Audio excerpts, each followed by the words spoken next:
Your hero is back. Raw facts, no fluffs. Shelton Dan.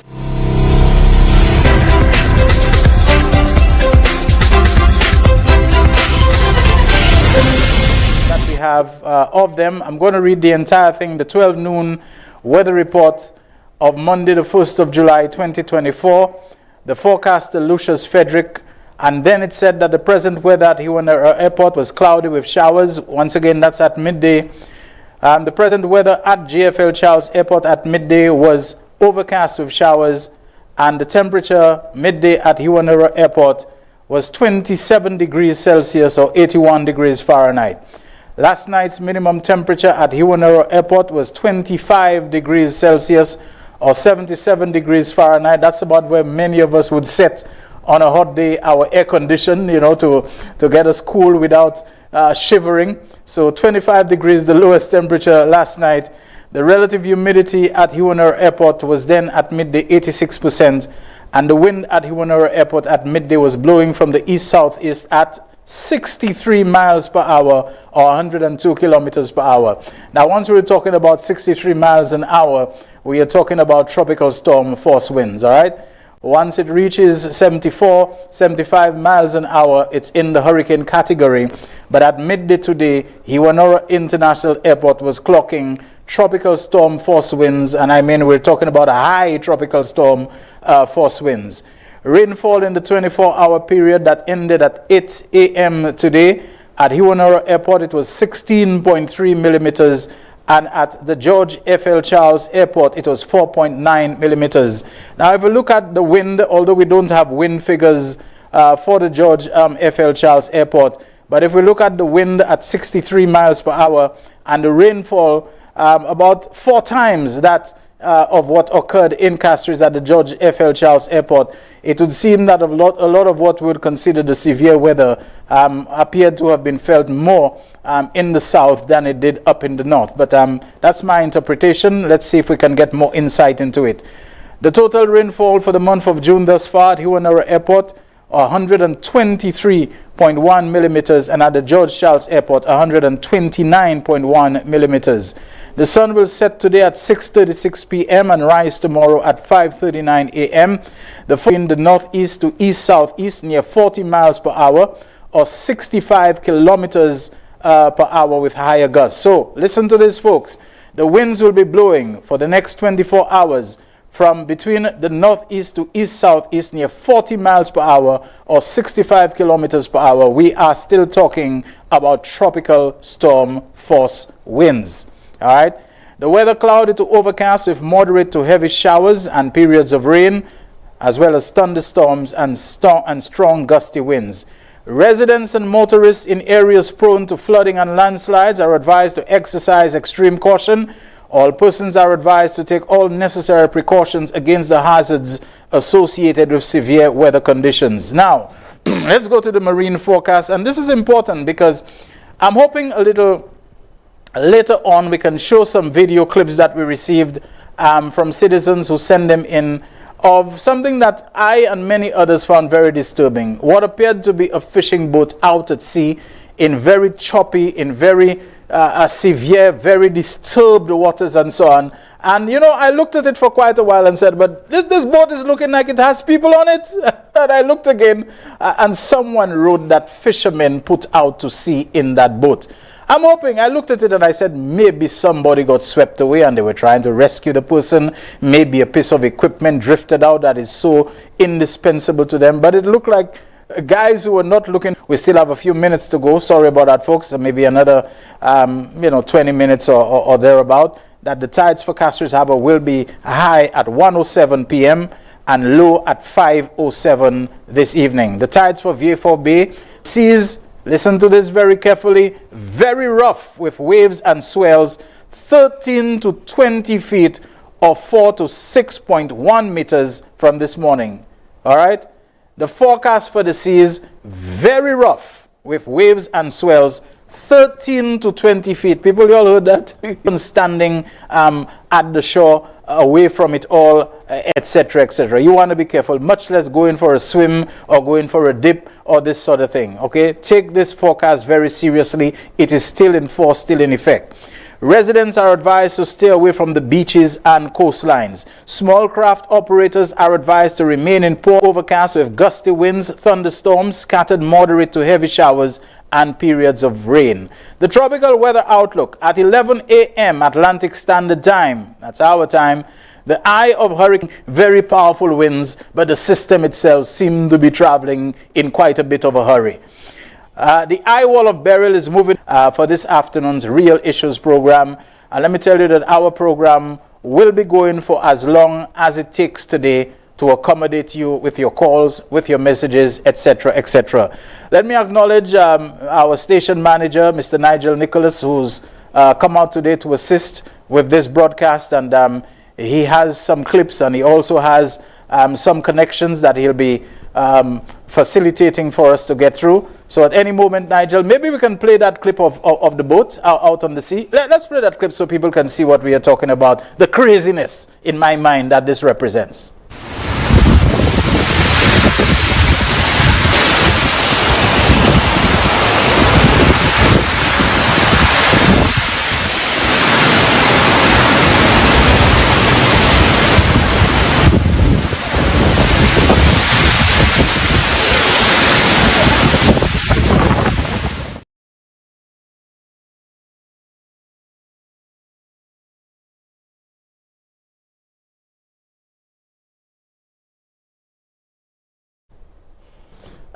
And you know, this doesn't even look like the worst of what, you know, I have seen. To me, there was another one that I saw where they were in the middle of some rather choppy weather. And I mean, I don't know, you know, they advise, that's what it says. I do not know whether this is on the same level as disobeying an evacuation order for which you can be prosecuted.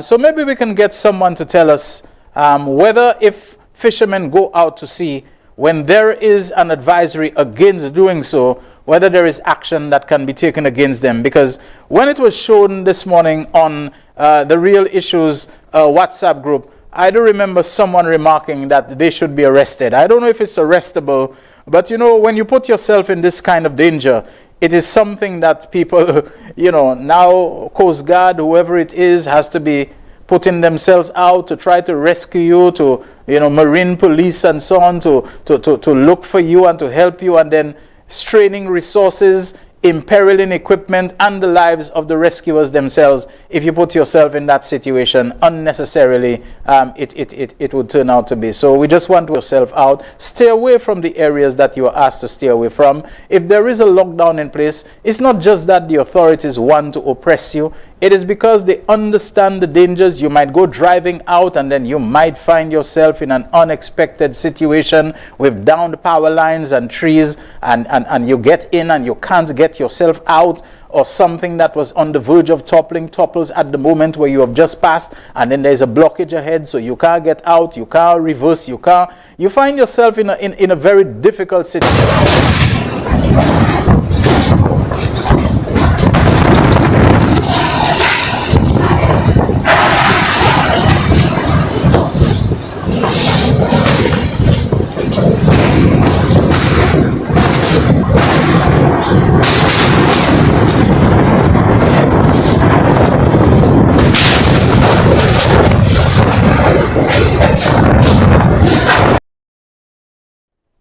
And this footage that you have just seen was taken earlier, and it's not in St. Lucia, it is Barbados that we are showing you how the situation has developed there. And just this howling and growling and creaking and groaning sounds from the wind are scary. And it's not just the sound effects that are scary, folks, the actual effects if you find yourself caught in that situation. You know, once wind reaches 100 miles an hour, and that's putting it mildly, that's giving a wide berth, you know. Once wind reaches 100 miles an hour, there's no way you stay on your feet in that kind of wind. So don't try thinking you can go and you can brace it and so on. You cannot brace yourself against a 100 mile and projectiles, the things that the wind, takes and that it can fling them and the force that it can fling them. Let us be realistic. We are flesh and blood. And even the vehicles that we drive in, they're relatively frail and fragile. And a road sign, a sign gets detached from its poles and so on, and it gets thrown. It will slice through your windscreen like butter. Like it is nothing. Do not put yourself in unnecessary danger. All right, now we are going to show you what it's like in Grenada. Okay, we're going to show you some footage from Grenada and let you know that the southern Windward Islands, the chain of islands, has been affected.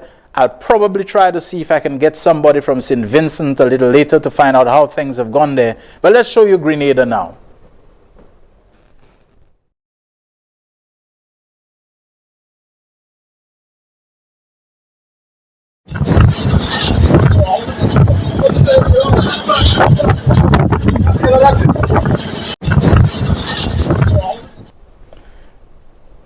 All right, folks, it's so early in the hurricane season. Just 1 month of it has gone. We have now tipped over into the second half of 2024, but we have officially 5 more months of this hurricane season to go. And the predictions were all that it is on course to become, as we would say in ordinary parlance, a rather dread hurricane season. St. Lucians, what has been happening in your neck of the woods? What have you experienced? What have you seen? Those of you who are living along the coast, what has been the sea conditions, the storm surge, how the waves have been behaving? Has it been scary in your area? Places like Dennery, we really would like to hear from you of whether you've seen anything, because you are on the eastern side and Dennery has a history of being very vulnerable, very prone, very susceptible, we might say, to flooding, especially in times of bad or severe weather. So have you noticed any landslides, the fallen trends with power, with internet, with those things? We know what the situation is with the water. Some of you probably would have access to stored water tanks, so you would not immediately feel the effects of it. We are depending on you to call and tell us how it has been in your part of St. Lucia. At least if you get us, we know that your telephone service is still intact. So the numbers are the same. 724-7325. The mobile number on which you can WhatsApp call us, and we know St. Lucians out in the diaspora would have an interest in what is happening home. You would have probably been in touch with your relatives, so please can you call us on that number, 758-724-7325, and also on the direct line 4533-911. Mico South is an area that I really would like to hear what's happening there in terms of what the experience has been, the preparations, the shelters and so on. I think someone called me and said there were some concerns about the shelters and so on.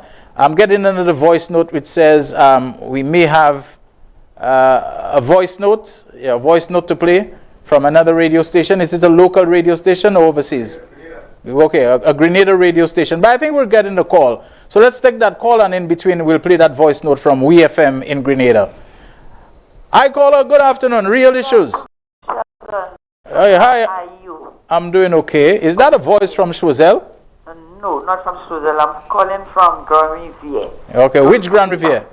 I'm just calling to Which Grand Riviere? say that. Pardon me? Which Grand Riviere? There's one in Dennery? Okay, all right, please. Go ahead. I'm calling to say the wind is very strong in Degazon right now. I have a tree that just fell down by my side, but praise the Lord, nothing happened. We are good. I'm just called to say again, I am thanking God, my God, and our God, to spare St. Lucia. I am praising the Lord for each and every one of us that is home right now. So just pray for each other so that St. Lucia can stay safe in God's hands. Thank you, Shelton. What kind of tree fell? Was it a big tree like a mango tree or gold? It's not a mango tree. It's a big tree they call, I forget the name right now. So it's not a fruit-bearing tree? No, it's not a fruit. Okay, all right, okay, Yeah, okay. But it falls close to our house. Praise the Lord. Okay. God answers prayer. Yes. Yes. Thank you very much. Thanks a lot. Okay, bye-bye. Okay. All right, so that was our first caller, and others to come. Don't forget 4533-911 and 724-7325, the number on which you can WhatsApp call us. St. Lucians in the diaspora, we welcome your calls. Don't forget that. We have another call on the line. Good afternoon. Real Issues on Hurricane Monday, July the 1st. Shelton. Yes, my friend. How are you doing? Well, much better than I feared probably I would have been doing by now. I mean, things don't seem to be as severe as they might have been, although it's still early days to tell. So what's happening with you? Well, I'm good, It's just that a concern I've had throughout the years, from since when we went into that hotel service industry, about the government, NEMO, and even the Prime Minister putting out his statement, and people have to wait for all clear, and how hotels are forcing people to come to work without an out clear. I mean, that's putting people's lives at risk. And something needs to be done. Hold on. You were saying that on days like this, hotels are still asking people to come to work. Very much so, my brother. Are you saying that you disagree with that? You think it's wrong? Certain, but there is a thing saying that a lockdown. There's a lockdown. Wait for the all clear. Exactly. So why would you force people to come to work? Well, let me ask you: if they don't come to work, who's going to take care of the guests who are in those hotels? You see, they have to find some hotels. Some hotels, most likely, when the storm is really geared for the night, I have known that the hotel will ask who wants to stay in and give them rooms to stay for the night, so they could work into the morning. But if one where people goes home in the night, and you expect them to come to work in the morning, but as far as I'm concerned, forget the guests. The hotel, so you cannot force people to put their lives at risk, because in going to work, a tree branch could go, something could happen, a wire line could fall, anything could happen. So basically, I'm reading you as saying that you believe the hotel should engage in better planning, so that the people who they need to work can overnight or stay. Because they cannot be bigger. They cannot be bigger than the law of the country. And the Prime Minister said in his address that people have to wait for the all clear. I understand. Do you know whether there is an all clear now? I understand, but my friend, if you are in a hotel, let's forget about St. Lucia. Let's imagine you go to the Bahamas on a vacation and you're staying at a hotel. How would you and other guests in your situation feel that there is a hurricane? First of all, you're not in your country.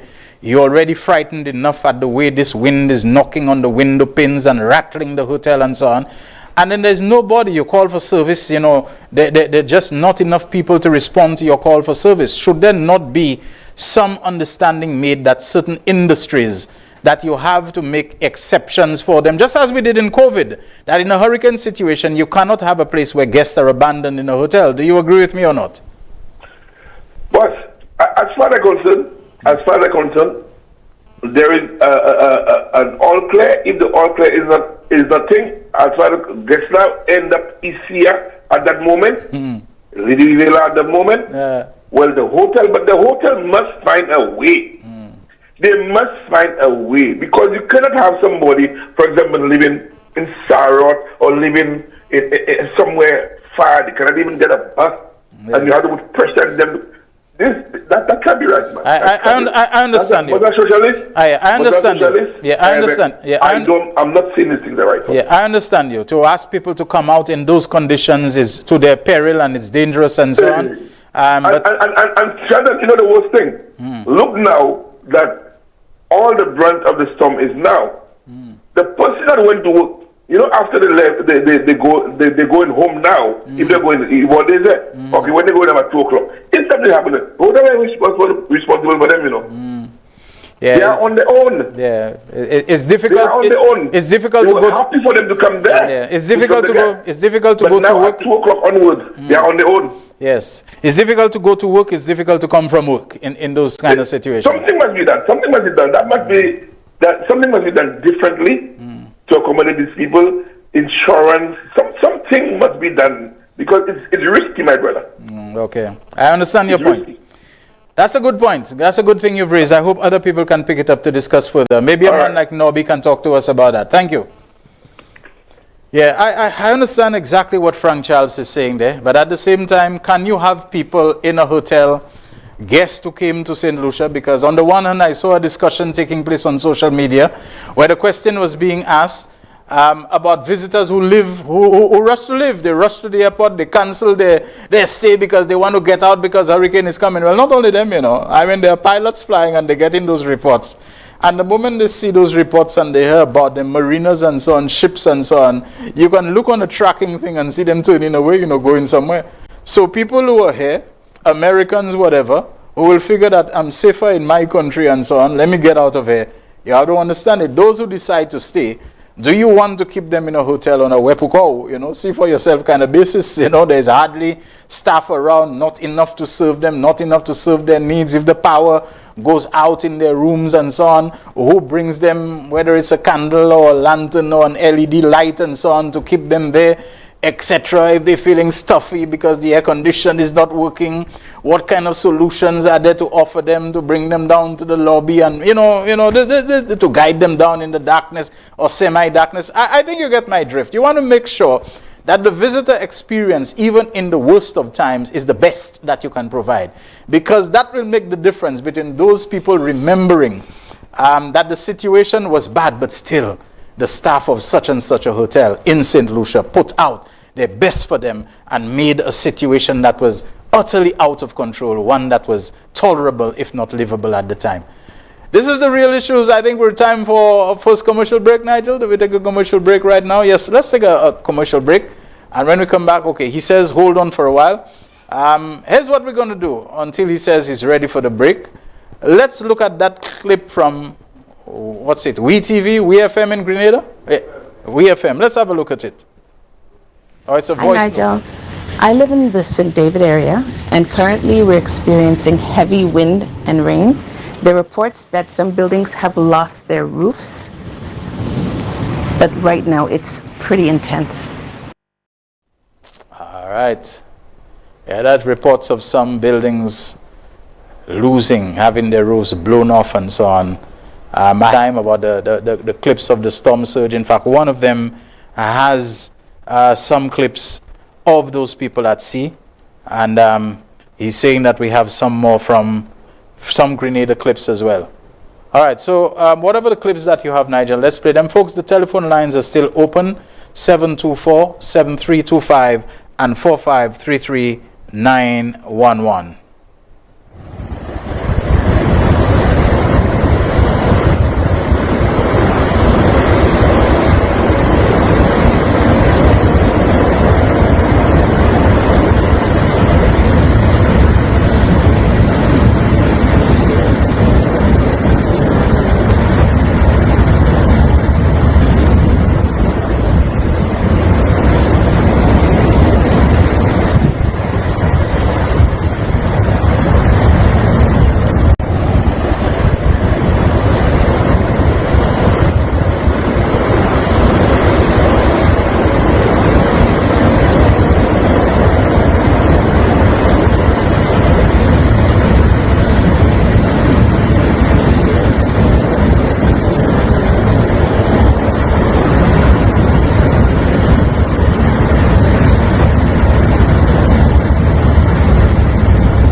She made day side. She made day side. She made day side. She made day side. She made day side. She made day side.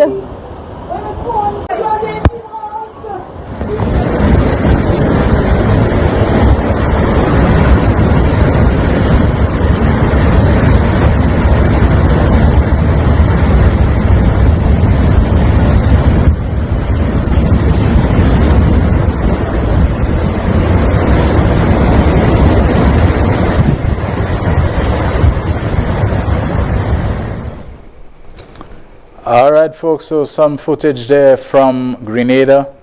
We'll be having some more from St. Lucia. I did talk about the commercial break. I don't know, are we going for it or not? I just need to know where we stand. Do things work as when we're on the radio, or have they changed? You know, people, in between all of this, I got a picture that somebody sent me of a young man in what seems to be security camera footage, and they're saying that this was an armed robbery that took place on Saturday at a supermarket on Miku Street in Castres. I don't know how true it is, but my goodness me, if you're working at that supermarket and to have someone be pointing a gun at you like that, this has to be extremely scary. I think if it's me, I probably would have a heart attack right on the spot. Looks like a very young man doing this sort of thing, and in the midst of challenges and troubles, and to think that this is the kind of thing that crosses people's minds. Be very careful, folks, especially in times of bad weather like this. There are some people, all they're thinking is for opportunities for looting, opportunities to take advantage of the situation. They have the power, folks. I know maybe the hurricane and the Atlantic hurricane season is the talking point that we probably expect most of all today.